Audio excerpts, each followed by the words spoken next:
Ah, douce Normandie! Sur la côte est du Cotentin, au sud du cap de Barfleur, la petite bourgade de Saint-Valahougue est un délicieux village fleuri.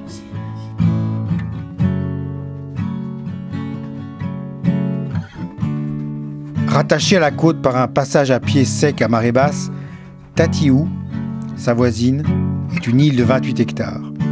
Son hou lui vient des langues vikings qui signifie hauteur.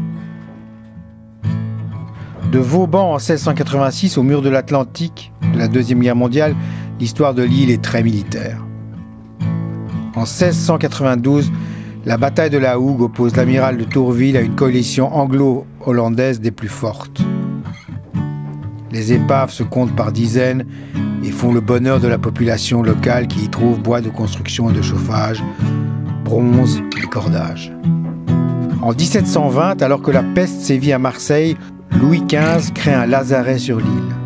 Après sa fonction de confinement, il est transformé en laboratoire maritime qui étudie le plancton, la faune et la flore marine, puis également en colonie de vacances, pour faire respirer le bon air aux enfants.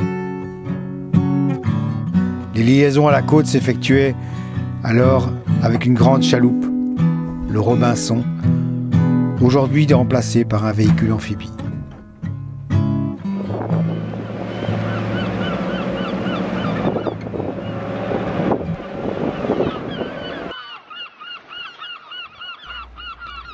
Si tes passages, t'iras à Tatiou. Le fameux bagne pour enfants ouvre en 1946 et restera actif jusqu'en 1984. Moins dur que sa légende, les adolescents perturbateurs, comme on les appelle, sont cependant incarcérés et on leur apprend un métier, menuiserie, maçonnerie ou peinture.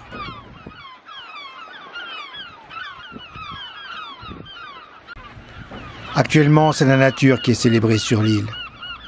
De jardin botanique en conservation de la biodiversité, la petite île attire les amoureux de l'estran, des plantes sauvages et des goélands.